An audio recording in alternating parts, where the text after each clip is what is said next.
Хотели бы вы жить так, как жили египетские фараоны? Что мы про них знаем? Какую они вели жизнь?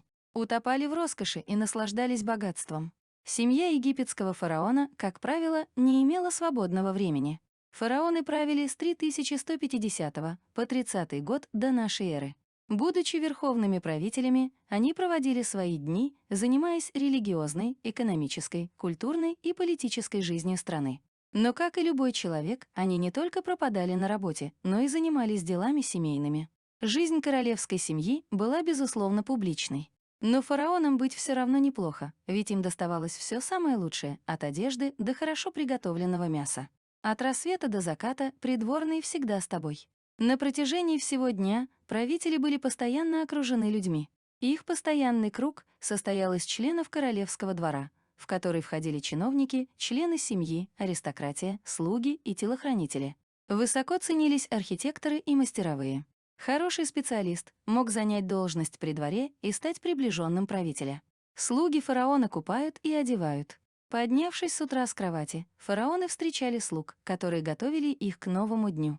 За близость к телу правителя эти должности высоко ценились. Затем фараона купали. Некоторые, например, Хатшепсут, любили натирать себя душистыми маслами, тем самым подчеркивая свой высокий статус. Дальше в свои права вступала армия одевальщиков. Каждый ее представитель специализировался на своем направлении. Кто-то профессионально обувал правителя в сандалии, кто-то отвечал за парик, другие специализировались на одежде. В конце специалист по царским регалиям заканчивал ритуал. Фараон готов. Можно выпускать. Если нет парика, то процесс одевания не закончен. Древние египтяне очень серьезно относились к своим парикам. У них даже были законы, которые определяли, кто может и не может их носить. По закону, рабы не могли носить парики, и чем более элитное положение занимал человек, тем лучше было качество парика. Королевские парики были самыми сложными, иногда они включали золотые и серебряные нити.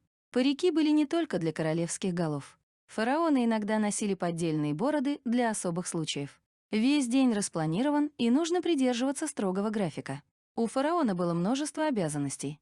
Согласно греческому историку Диодору, все их действия регулировались специальными предписаниями, указывающими, как проводить день, что есть. По мнению египтолога Адольфа Эрмана, взгляд Диодора на строго регламентированный день был скорее идеалом, чем реальностью. Тем не менее, у фараонов были религиозные и судебные обязанности. Они должны были принимать участие в религиозных церемониях и осуществлять правосудие. Распорядок дня помогал справиться с огромным количеством задач. Когда члены семьи фараона покидали дворец, их несли в паланкине и обмахивали веерами. Каждый раз, когда царская семья покидала дворец, их несли слуги в паланкинах. Вместо кондиционера их обмахивали специальными веерами. Во время даже самой короткой поездки их сопровождала группа из 50 человек. Вкусная еда и алкоголь.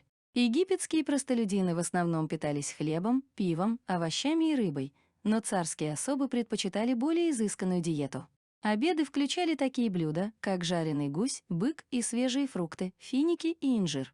Любимым алкогольным напитком было вино, недоступное большинству египтян. У этой диеты было множество недостатков, поэтому фараоны испытывали проблемы со здоровьем. Вероятно, фараон страдал от множества недугов и испытывал боли в течение дня. Может быть, фараоны и вели свое происхождение от богов, но болели, как и все смертные люди. Многие из них были нездоровы. Частые смешанные браки приводили к развитию генетических заболеваний. Например, Тутанхамон из-за тяжелого генетического заболевания не мог ходить без посторонней помощи. Он сильно хромал. Историки утверждают, что его родители были братом и сестрой. Жирная, насыщенная углеводами пища давала о себе знать. Многие члены правящей семьи имели избыточный вес и страдали.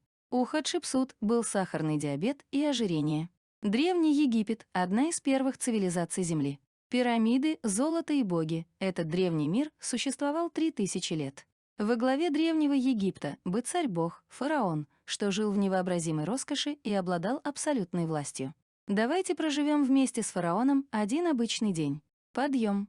Фараон был богом, это не как русский царь или король, наместник бога на земле.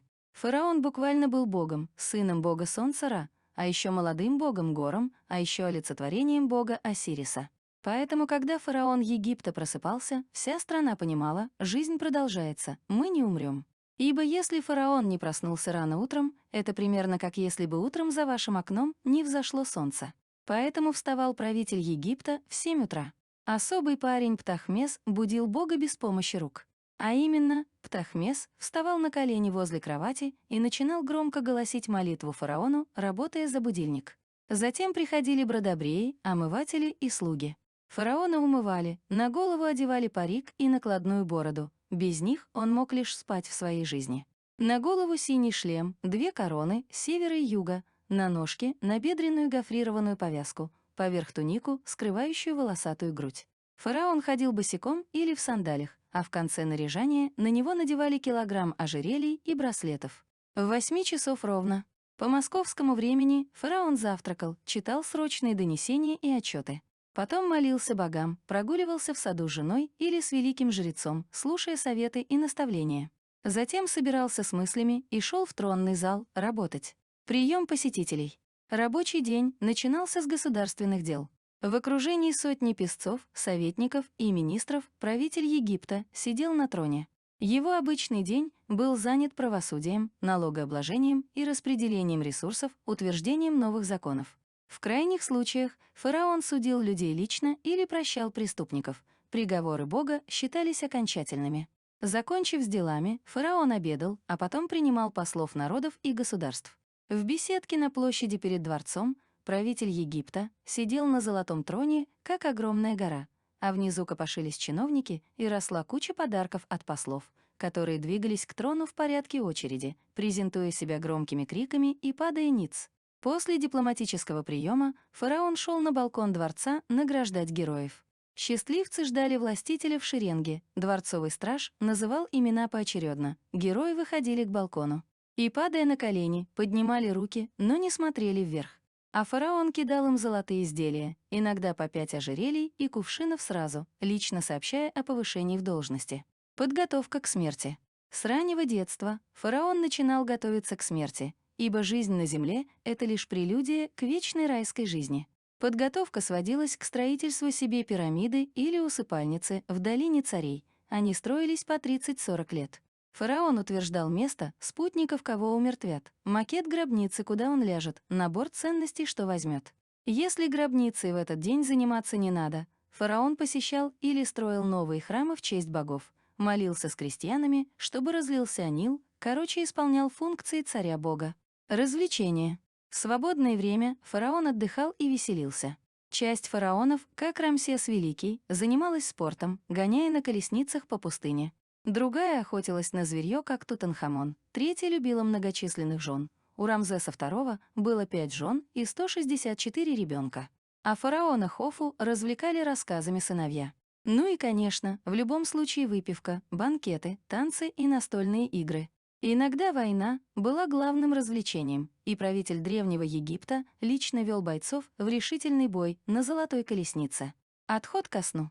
Вечером фараоны готовились спать, их слуги снимали одежды, драгоценности и парики в обратном порядке. Но если фараон искал утешение и спокойствие в объятиях любимой царицы, парики не снимали, ведь даже жена не должна видеть безбородого и лысого царя-бога.